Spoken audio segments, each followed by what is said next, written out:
दोस्तों आज मैं बात करूंगा एडोल्फ हिटलर के बारे में।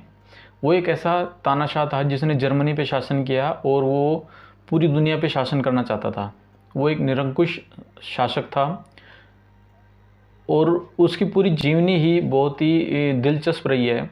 और जितनी दिलचस्प उसकी जीवनी है उससे भी ज़्यादा दिलचस्प उसका आखिरी वक्त था। वो दिन था जिस दिन उसकी मौत आई थी कि आखिर ऐसा क्या हुआ था कि इतना बड़ा जो शासक था, इतना बड़ा तानाशाह था, उसको आत्महत्या करनी पड़ी। वो उस समय क्या हुआ था, उस दिन क्या हुआ था, उसके आसपास क्या घटित हुआ था, उसके मन में क्या था, तो वो सारी चीज़ें मैं आज आपको बताऊंगा कि क्या कारण था कि उसने आत्महत्या करी। दोस्तों हिटलर का जन्म 20 अप्रैल 1889 को हुआ था और उसकी डेथ हुई थी 30 अप्रैल 1945 को।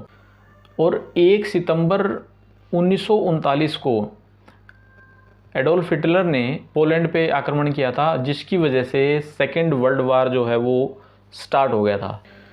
तो मैं बात करता हूँ आज से 89 साल पहले। मैं आपको ले चलता हूँ साल 1945 में, जब जर्मनी पर चारों ओर से बम की बारिश हो रही थी। जर्मनी के लोग बड़े सहमे हुए थे, डरे हुए थे। चारों तरफ भय का माहौल था। जो बर्लिन है जर्मनी की राजधानी, उसमें बिल्कुल खंडर जैसे हालात थे। रूस की रेड आर्मी, अमेरिका, ब्रिटेन और फ्रांस की, ये सारे सबकी आर्मी जो है वो जर्मनी में बहुत अंदर तक घुस चुकी थी। और इसी दौरान जर्मन की राजधानी बर्लिन में दुनिया का सबसे बड़ा तानाशाह एक बंकर में छिपा हुआ था और उसके अंदर भी भय का माहौल था। वो किसी भी तरह से रूस के हाथों जिंदा नहीं पकड़वाना चाहता था अपने आप को। उस वक्त एडोल्फ हिटलर पे 60 लाख लोगों को मारने का इल्ज़ाम था, जिसमें से 15 लाख तो केवल बच्चे थे। दुनिया को दूसरे विश्व युद्ध में झोंकने वाला आज अपनी मौत की प्लानिंग कर रहा था। हिटलर का एक शाही बॉडीगार्ड था, रोचस मिस। उस समय वो 27 साल का तेज़ तर्रार सैनिक था और उस बंकर में शामिल था। अभी 2009 में उसने हिस्ट्री चैनल को एक इंटरव्यू दिया था और उस इंटरव्यू में उसने अपना आंखों देखा हाल, उस समय जो कुछ हुआ था वो सब बताया था। इस घटना से एक दिन पहले ही यानी 29 अप्रैल 1945 को हिटलर ने ईवा ब्राउन से शादी की।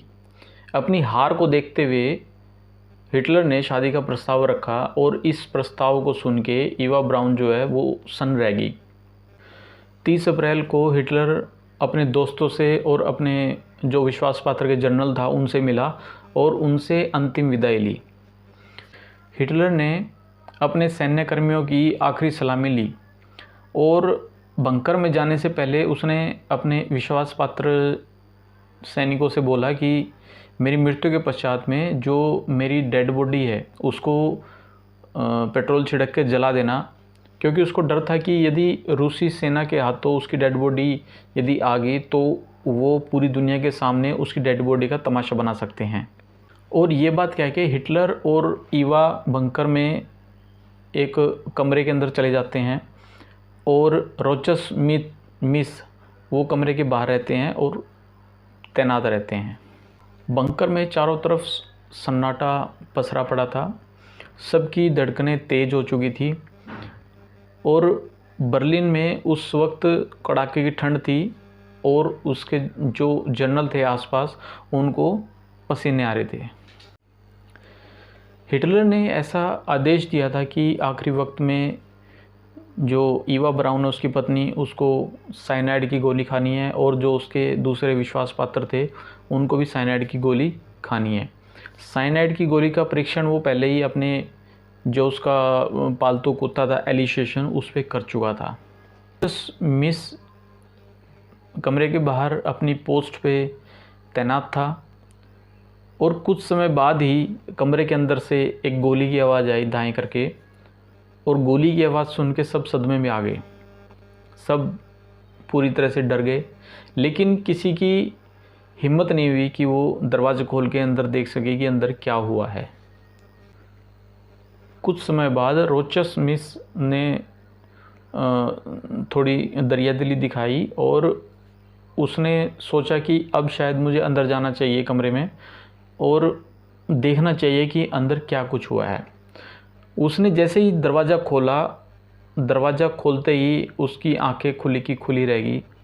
अंदर का जो मंजर था वो बहुत भयानक था। उसके सभी साथी जो थे वो मर चुके थे अंदर। ईवा ब्राउन जो उसकी पत्नी थी, उसका सर हिटलर की तरफ था, वो सोफे पे बैठी थी, उसकी भी मृत्यु हो चुकी थी और हिटलर का सर मेज़ पे पड़ा हुआ था। हिटलर ने गोली मार ली थी अपने आप को, लेकिन हिटलर को गोली चलाते हुए किसी ने नहीं देखा, क्योंकि हिटलर से पहले अंदर कमरे में सभी मर चुके थे, सब ने साइनाइड की गोली खा चुके थे। वो हिटलर को किसी ने ट्रिगर दबाते हुए नहीं देखा और ना ही किसी ने कोई फ़ोटो खींची। हिटलर की मौत के बाद 8 मई को सभी जर्मन के नाजियों ने आत्मसमर्पण कर दिया और उसके बाद में एक ऐसी लहर बनी कि जिससे हज़ारों पुरुषों, महिलाओं और बच्चों ने आत्महत्या करनी शुरू कर दी और इस लहर को मास सुसाइड वेव के नाम से भी जाना जाता है। जो सामूहिक रूप से जो आत्महत्या कर रहे थे उनका एक कारण ये भी माना जाता है कि जो जर्मन का जो दुश्मन था वो सोवियत यूनियन के रूप में देखा जा रहा था। कम्युनिज्म उस वक्त चरम पे था, तो सोवियत यूनियन की जो सेना है उसको लाल सेना भी कहते थे। कहीं ना कहीं जर्मनी के पुरुषों, महिलाओं और बच्चों को ये भय था कि रूसी सेनाएं उनके साथ में अत्याचार करेंगी और घिनौना बर्ताव करेंगी। इस वजह से भी उन्होंने ये स्टेप उठाया। तो ये किस्सा था हिटलर के उस आखिरी समय में, उस आखिरी दिन, उस मौत के दिन कि हिटलर के साथ में क्या हुआ, उसके मन में क्या थे। तो अभी भी हिटलर की ये जो कहानी है ये एक अनसुलझी पहेली है अभी इस दुनिया के सामने। तो आशा करता हूँ आपको ये वीडियो अच्छी लगी होगी। यदि आपको वीडियो अच्छी लगी है तो कमेंट ज़रूर करें, वीडियो को लाइक ज़रूर करें। नमस्कार।